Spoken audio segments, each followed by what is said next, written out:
ঘরে যখন কিছুই খাবার থাকে না তখন বন্ধুরা এইভাবে কিন্তু মিষ্টি বানিয়ে বাচ্চাদের বাকি বড়দের দেওয়াই যেতে পারে। এত মজাদার মিষ্টি আমাদের ঘরে থাকা উপকরণ দিয়েই কিন্তু আজকে আমি খুব সহজে ঝটপট বানিয়ে দেখাবো এই মজাদার মিষ্টির রেসিপি, বাকি নাড়ুর রেসিপি। আমি এখানে নিয়েছি বেশ কিছুটা মুড়িটা কিন্তু আমি 3 কাপ নিয়েছি। আপনারা যতটুকু পরিমাণে বানাবেন সেই পরিমাণ বুঝেই মুড়িটা নেবেন। আর মুড়িটা কিন্তু আমার একটু নরম নরম আছে, খুব মুচমুচে নাই, সেই জন্য আমি মুড়িটাকে একটু কাঠখোলায় কিন্তু ভেজে নিব।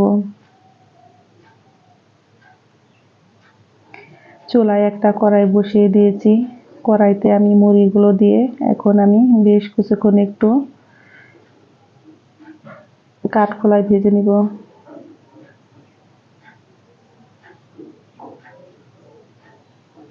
মুড়িটা দিয়ে লো আঁচে কিন্তু ভাজতে হবে। 2-3 মিনিট এরকম নাড়াচাড়া করে নিলেই হয়ে যাবে। আমি এখন নামিয়ে ঠান্ডা করে নিয়েছি। এখন একটা মিক্সার ব্লেন্ডারে মুড়িগুলো আমি ব্লেন্ড করে নিব। আপনারা যদি কেউ শিলপাটায় করতে চান তাহলে করে নিতে পারেন। আমার ব্লেন্ড করা হয়ে গেছে। এখন আমি এগুলোকে ঢেলে নিব। চলে যাব আবারও কড়াইয়ের কাছে। কড়াইতে দিয়েছি আমি 1 বাটি পরিমাণে চিনি আর দিয়েছি হাফ বাটি পরিমাণে জল। জলটা কিন্তু আমার এখন ফুটে উঠেছে। এখন আমি দিয়ে দিব গুঁড়ি করে রাখা ছাতুগুলো। আর ছাতুগুলো দিয়ে কিন্তু আমি অনবরত এইভাবে নেড়ে নিব, একদম লো আছে।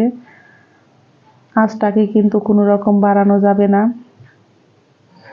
যদি আঁচ বাড়িয়ে এটা ডো তৈরি করা হয় তাহলে কিন্তু লেগে ধরবে আর পুরা একটা গন্ধ আসবে।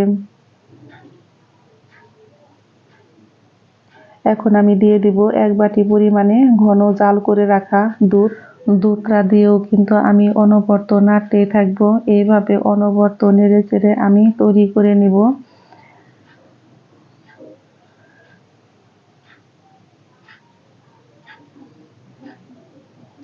আর এই রেসিপিটা তৈরি করা বন্ধুরা একদমই সহজ, খেতেও হয় দারুণ মজার। আমার এই রেসিপি যদি ভালো লেগে থাকে একটা লাইক করবেন, কমেন্ট করবেন, শেয়ার করবেন এবং যারা আমার নতুন বন্ধু আছেন তারা আমাকে একটা সাবস্ক্রাইব করতে ভুলবেন না। আমার আর একটু দুধের প্রয়োজন, সেই জন্য আমি আর একটু দুধ দিয়ে কিন্তু এটাকে আমি বেশ ভালোভাবে তৈরি করে নেব। আমি চুলার আঁচটাকে কিন্তু একদম লোতে রেখেছি। একদম লোতে রেখে তারপরে কিন্তু এইভাবে আমি এটাকে তৈরি করে নিব।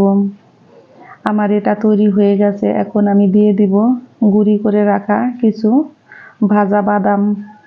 বাদামটা দিয়ে আমি একটু নেড়ে নামিয়ে নিব।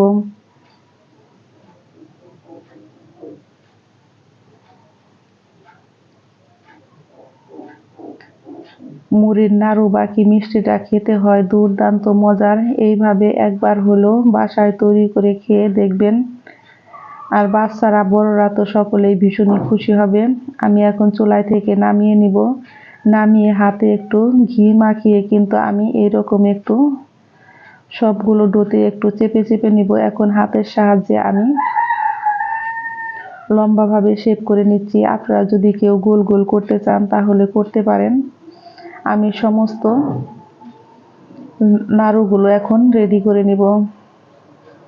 তৈরি হয়ে গেল আমার ঝটপট মুড়ির নাড়ু।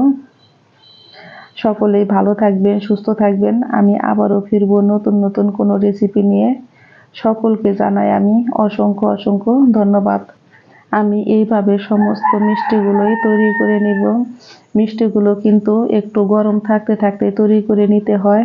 দেখুন আমার ঝটপট তৈরি হয়ে গেল মুড়ির ছাতুর মিষ্টি বাকি নাড়ু। সকলে এইভাবে তৈরি করে একবার হলেও খেয়ে দেখবেন। সকলে ভালো থাকবেন, সুস্থ থাকবেন। এই রেসিপিটা তৈরি করে কিন্তু আমরা আমাদের বাচ্চাদের টিফিনেও দিয়ে দিতে পারি। খুবই স্বাস্থ্যকর একটি রেসিপি, খেতে হয়েছে দারুণ মজা।